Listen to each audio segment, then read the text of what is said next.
नमस्कार, वंदे मातरम। मैं आपका अपना दोस्त वीर सिंह आप सभी का एक बार फिर से नवीन आवाज हमारे चैनल में स्वागत करता हूँ। रामटेक विधानसभा की बात करेंगे। थोड़ी देर के लिए अगर हम भावनाओं से बाहर निकलते हैं तो यदि रामटेक को, और चर्चाएं भी यही है लोगों में कि अगर रामटेक को लोकसभा कांग्रेस को अगर जा चुकी है तो विधानसभा के लिए जाहिर सी बात है रामटेक उद्धव बाला साहब ठाकरे शिवसेना को जाना चाहिए। ऐसा लोगों में चर्चा भी और लोगों का एक माइंडसेट भी यही बना हुआ है कि ये सीट तो बाठा को जानी चाहिए। रामटेक शिवसेना का गढ़ रहा है, उद्धव ठाकरे का दिल रहा है और इसलिए रामटेक शिवसेना यूबीटी को जाना, उद्धव बाला साहब ठाकरे को जाना तो बनता है। बाकी महाविकास आघाड़ी का निर्णय क्या होता है वो तो बात की बात है, लेकिन हम प्रैक्टिकली चीजों पे आकलन कर रहे हैं, एक विश्लेषण कर रहे हैं। अगर हम महाविकास आघाड़ी में आते हैं और उसमें भी अगर हम सोचते हैं थोड़ी देर के लिए कि ये सीट रामटेक, ये सीट उद्धव बाला साहब ठाकरे को जाता है, शिवसेना को जाता है, तो शिवसेना के उम्मीदवार कौन? तो नाम जो आप लोग सुन रहे होंगे इन दिनों, विशाल बरबटे।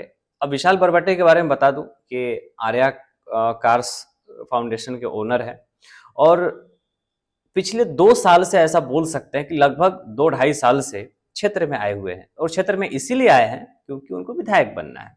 अब विशाल बरबटे को लगता है कि वो आएंगे, 1-2 साल कहीं मेहनत कर लेंगे और वो आमदार बन जाएंगे।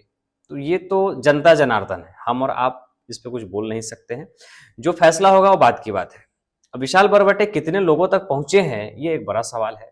विशाल बरबटे का चेहरा एक जन सामान्य लोग से या जन सामान्य महिला जानती है नहीं जानती है, ये भी एक बड़ा सवाल बना हुआ है।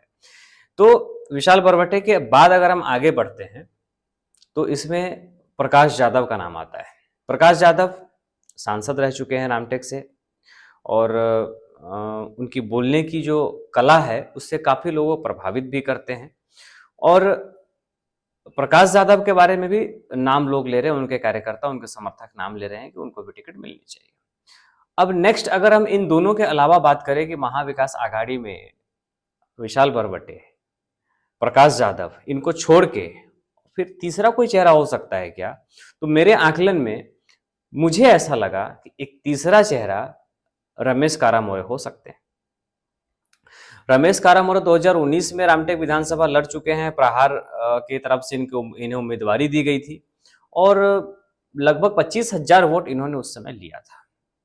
अब प्रहार का इतना बड़ा संगठन नहीं है और ऐसा कोई बहुत ज्यादा 25,000 का वोट बैंक नहीं है, ये एक व्यक्तिगत वोट उन्होंने लिया ऐसा कह सकते हैं, या फिर वो इंडिपेंडेंट वोट ऐसा कह सकते हैं। अब थोड़ी देर के लिए अगर हम बात करते हैं तो प्रहार का क्रेज जो 2019 में था, क्या वो 2024 में कायम है? एक बड़ा सवाल उत्पन्न होता है। ये विचारणीय है, आपको सोचना है ये चीजें। दूसरी बात, अगर रमेश कारामोरे शिवसेना उद्धव बाला साहब ठाकरे के कैंडिडेट हो जाते हैं तो क्या होता? ये भी एक बड़ा सवाल होता है। रमेश कारामोरे 25,000 वोट अगर ले चुके हैं तो जाहिर सी बात है कि कुछ अच्छा शायद रिजल्ट में ये रिजल्ट अच्छा दे सकते हैं।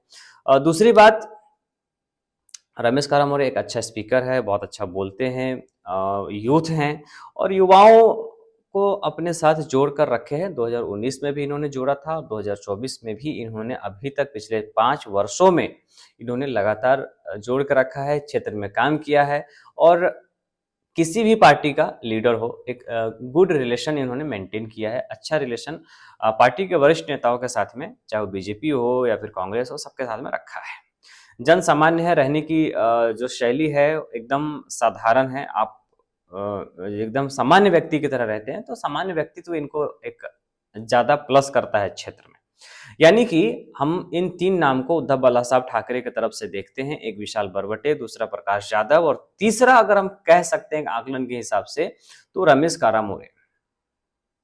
अब फैसला क्या होता है ये तो आने वाले कुछ ही दिनों में पता चल जाएगा, लेकिन क्या ये चीजें हो सकती है जो मैं आपसे बात कर रहा हूं, क्या एक संभव है, वो एक बड़ा सवाल बना हुआ है।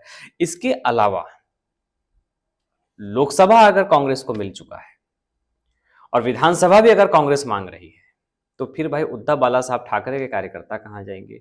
वो इतना मेहनत किसके लिए कर रहे हैं? महाविकास आघाड़ी में फिर तो वन साइडेड रिजल्ट दिखेगा, क्योंकि रामटेक ऑलरेडी शिवसेना का गढ़ रह चुका है।